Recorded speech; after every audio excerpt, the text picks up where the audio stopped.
नमस्कार, आप देख रहे हैं 9 भारत समाचार। नमस्कार, आप देख रहे हैं नवभारत समाचार। मैं हूं नेहा राठी। आइए देखते हैं आज की बड़ी खबर।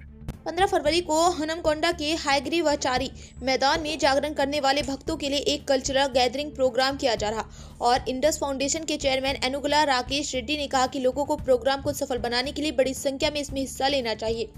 वरंगल शहर के grand Gayatri hotel conference hall में आयोजित एक प्रेस कॉन्फ्रेंस में इंडस फाउंडेशन के चेयरमैन एनुगुला राकेश रेड्डी, योग गुरु प्रभुजी, वीएचपी नेता श्री राम, उदय कुमार, इंडस संस्था के सदस्य मंटेना अमरीश, अभिषेक, अखिल रेड्डी, सूर्य पुरुषोत्तम बोडा, विजय और अन्य लोगों ने हिस्सा लिया और महाशिवरात्रि के मौके पर आयोजित होने वाले कल्चरल गैदरिंग को वॉलपेपर का अनावरण किया। इस मौके पर बोलते हुए एनुगुला राकेश रेड्डी, योग गुरु प्रभुजी ने कहा कि चूंकि 15 फरवरी को महाशिवरात्रि का एक त्योहार का दिन है, इसलिए जागरण करने वाले भक्तों के लिए हनुमानकोंडा के हायग्रीवाचारी मैदान में एक संस्कृत गैदरिंग प्रोग्राम किया जाएगा। प्रोग्राम में अलग अलग कलाकारों के जनपद शिव तांडवम जैसे परफॉर्मेंस होंगे और बड़ी संख्या में लोगों के शामिल होने की उम्मीद है। సాయంకాలం 5:30కు మన ఇండస్ ఫౌండేషన్ మహాశివరాత్రి ఆధ్యాత్మిక సాంస్కృతిక సమ్మేళనము ప్రారంభమవుతుంది. ఆ ఆది దంపతులు అంటే పార్వతీ పరమేశ్వర్ల యొక్క కళ్యాణంతో ఈ యొక్క కార్యక్రమం సాయంకాలం ప్రారంభమవుతుంది. దాని అనంతరము ప్రముఖ ఆధ్యాత్మికవేత్త ఇస్కాన్ స్వామీజీ తన యొక్క ప్రవచనాల చేత హిందూ సమాజాన్ని మన తెలుగు రాష్ట్రాల ఉంది.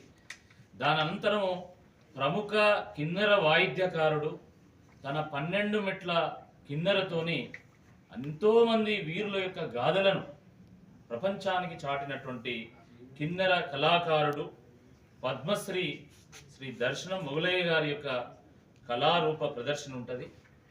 దాని అనంతరము ప్రముఖ కవి రచయిత తన మాటలతో తన పోరాట పాటలతో తెలంగాణ ఉద్యమానికి ఊతమిచ్చినటువంటి తెలంగాణ ఉద్యమకారుడు, శాసన మండలి సభ్యులు, విప్పు శ్రీ దేశపతి శ్రీనివాస్ గారి చేత తెలుగు సాహిత్య కళావైభవం, తెలంగాణ సాంస్కృతిక వారసత్వ విశిష్టతను చాటేటువంటి సందేశం ఉంటుంది.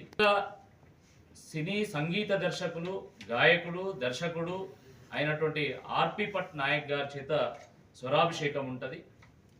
దాని అనంతరము ప్రముఖ సినీ జానపద గాయకులు తన వైవిధ్యభరితమైనటువంటి గాత్రంతోనే మన ఇరు రాష్ట్రాల తెలుగు ప్రజలకు చేరువైనటువంటి నల్గొండ గద్దర్ గారి చేత జానపద జాతర ఉంటుంది.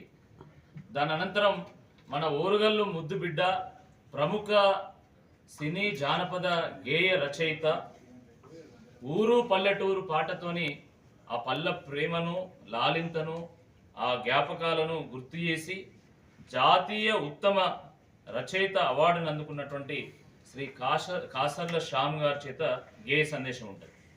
తెలంగాణ పల్లె ఎతలను, కన్నీళ్ల కథలను తన కళ్ళంతో కళ్ళకు కట్టినట్టుగా తెలంగాణ పాటలను రచించి తెలంగాణ ఉద్యమానికి ఊతమిచ్చినటువంటి జానపద గేయ రచయిత, పల్లె పాటల పరిమళమైనటువంటి శ్రీ కొదారి శ్రీనివాస్ గారి చేత జానపద సందడి ఉంటుంది. దాంతోపాటు కాకతీయుల కళా వైభవానికి ఒక ప్రతీక, కాకతీయుల కాలంలో పురుడు పోసుకున్నటువంటి రౌద్ర నృత్యము, సైనికులు యుద్ధానికి వెళ్లే సమయంలో ఆ పరమశివుడు ముందు అత్యంత భక్తి శ్రద్ధలతోని ప్రదర్శించే పేరణి శివతాండవము, తర్వాత మధ్యరాత్రి సమయంలో ఆ శివుణ్ణి ఆవాహన చేసేటువంటి సప్తహారతి కార్యక్రమం కూడా ఉంటుంది. మన యొక్క చైతన్యానికి, ఆత్మ వికాసానికి దోహదపడేటువంటిది. సో పశువు లాంటి వాడు మనిషి మాధవునిగా మార్చేటువంటి గొప్ప సంస్కృతి కలిగినటువంటిది మన దేశం. కాబట్టి అలాంటి ఒక గొప్ప చైతన్యానికి వేదికగా ఇండస్ ఫౌండేషన్ ఈ మహాశివరాత్రి పర్వదినాన్ని పురస్కరించుకొని అనేకటువంటి కార్యక్రమాలను ఏర్పాటు చేయడం జరిగింది. అనేక సాంస్కృతిక కార్యక్రమాలు, భక్తి ఆలాపన చేసినటువంటి స్వరాభిషేకం లాంటివి, మహనీయుల యొక్క ఆర్పి పట్నాయక్ లాంటి గొప్ప గొప్ప వాళ్ళతోటి ఈ కార్యక్రమం ప్రారంభం నుంచి చివరి వరకు కూడా మంచి అందరూ కూడా వచ్చినటువంటి వాళ్ళందరూ కూడా ఒక సంతృప్తితో వెళ్తారనేటువంటి విశ్వాసాన్ని తెలియజేస్తూ ఈ కార్యక్రమానికి రూపకల్పమైనటువంటి నా రాజశేఖర్ గారికి ప్రత్యేకంగా అభినందనలు తెలియజేస్తూ